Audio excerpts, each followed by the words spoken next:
Pertama-tama kita awali dengan informasi pertama. Ada informasi apa? Ada informasi mengenai debat perdana calon presiden ini berjalan menarik. Tak hanya adu gagasan, ketiga capres yakni Anies Baswedan, Prabowo Subianto dan juga Ganjar Pranowo ini saling melontarkan kritik tajam kepada lawan mereka. Salah satunya saat debat dengan tema penguatan demokrasi.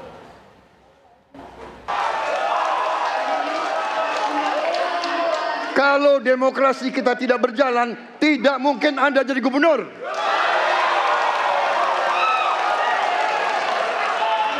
Kalau Jokowi diktator, Anda tidak mungkin jadi gubernur. Saya waktu itu oposisi, Mas Anies. Anda ke rumah saya, kita oposisi, Anda terpilih. Waktu habis, Bapak. Harap tenang. Tidak enak ini Mbak hari ini. Mohon maaf, saya tidak enak karena dua kawan saya sedang nagih janji dan membuka buku lama.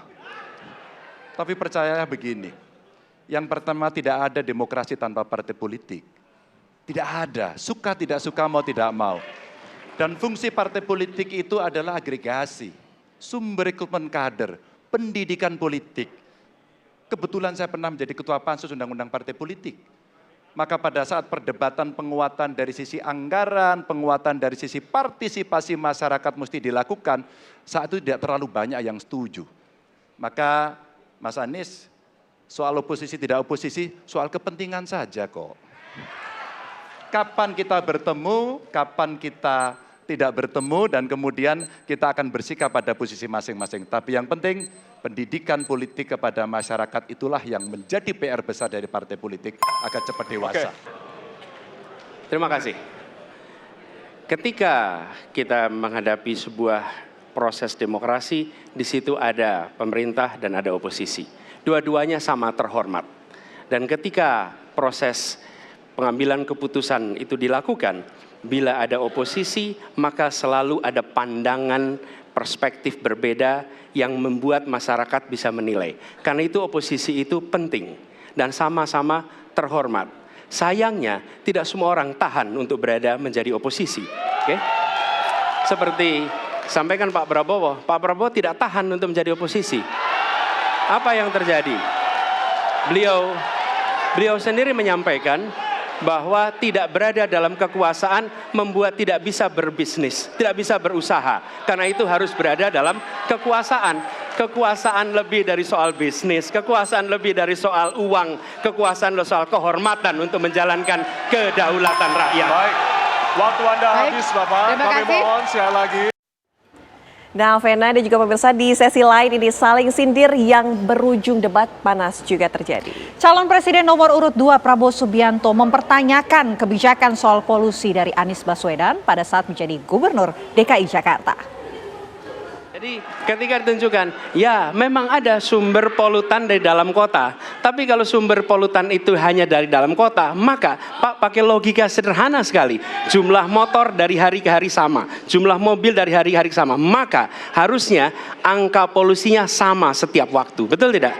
Tapi jumlah motor sama, jumlah mobil sama, ada kita sangat polusi. Ada sisi sangat tidak polusi. Nanti kalau perlu saya kirimkan gambar satelitnya kepada Bapak, supaya Bapak bisa menyaksikan. Dan inilah mengapa kita mengambil langkah itu pakai ilmu pengetahuan, pakai data, dan menggunakan saintis untuk terlibat. Kalau tidak pakai itu, maka nggak akan ada langkah yang benar. Dan ini kemudian saya teruskan Pak, bagaimana pengendalian itu dikerjakan untuk dalam Jakarta. Jika saya terpilih presiden, maka yang luar Jakarta saya kendalikan juga Pak. Masih ada lagi yang akan kami hadirkan, ini kutipan-kutipan cuplikan dari debat kemarin, di mana dalam debat perdana Capres Ganjar Pranowo saling bertukar pikiran soal proyek IKN yang dijalankan oleh pemerintahan Presiden Joko Widodo. Capres nomor urut 1 Anies Baswedan berpandangan masalah yang terjadi di DKI Jakarta harus diselesaikan, bukan ditinggalkan. Mas Anies pernah menjadi gubernur ibu kota. Dan hari ini menjadi isu publik. Saya barusan dari IKN. Mas Anies, dengan berbagai kondisi yang ada di Jakarta, traffic jam, orang bermigrasi, bagaimana polusi yang terjadi. Saya pengen dapat statement yang clear dari Mas Anies. Apa pendapat Mas Anies ketika kemudian Indonesia sentris itu ingin dibangun, mimpi besar anak bangsa sejak presiden sebelumnya ingin dibangun untuk memindahkan ibu kota dari Jakarta ke IKN. Silakan. Baik, waktunya masih ada, Bapak? Cukup. Cukup, baik. Terima kasih. Kemudian kami silakan calon presiden nomor urut 1 untuk memberikan jawaban selama 2 menit, dimulai dari sekarang. Kalau ada masalah jangan ditinggalkan, diselesaikan. Itu filosofi nomor 1. Jadi ketika di Jakarta menghadapi masalah, maka masalah lingkungan hidup, masalah lalu lintas, kepadatan penduduk, ini harus diselesaikan. Ditinggalkan tidak kemudian membuat otomatis selesai. Justru ini yang harus dibereskan. Kalau kami melihat, begitu kita bicara lalu lintas, kontribusi aparat sipil negara di dalam kemacetan itu hanya 4-7%. Jadi nggak akan mengurangi kemacetan di sini. Yang kedua, soal lingkungan hidup. Kalau yang pindah itu pemerintah, bisnis, keluarga masih tetap di sini, masih tetap ada masalah. Karena itu kami berpandangan, masalah yang di Jakarta harus diselesaikan dengan transportasi umum yang dibangun. Kemudian yang kedua, menambah taman yang dibangun, transportasi umum berbasis elektrik. Dan itu semua dikerjakan untuk membuat Jakarta menjadi kota yang nyaman, aman, kota yang membuat kita bisa hidup dengan sehat. Itu terkait dengan Jakarta. Jadi, jangan kita meniru pemerintah Belanda. Mereka punya kota tua. Ketika kota tua turun permukaan, mereka pindah ke selatan, bikin di sekitar Monas. Ditinggalkan, masalah tidak diselesaikan. Kita harus menghadapi masalah dengan menyelesaikan. Lalu yang kedua, terkait dengan IKN. Ketika kita memiliki masalah yang masih urgen di depan mata kita, di Kalimantan sendiri, kebutuhan untuk membangun sekolah yang rusak sangat banyak. Membangun kereta api atau jalur tol antar kota di Kalimantan itu urgen. Yang merasakan dari uang itu siapa? Rakyat. Sementara yang kita kerjakan hanya membangun tempat untuk aparat sipil negara bekerja, bukan untuk rakyat dan bukan pusat perekonomian. Baik. Ya, waktu Anda habis dan kami persilakan kepada calon presiden nomor urut 3 untuk menanggapi jawaban dari calon presiden nomor urut 1. Waktu Bapak 1 menit, disilakan. Apakah boleh saya simpulkan kalau begitu, Mas Anies dalam posisi yang oposisi terhadap beberapa kebijakan termasuk IKN, menolak IKN dilanjutkan? Terima kasih. Cukup Waktunya? Bapak? Cukup. Baik.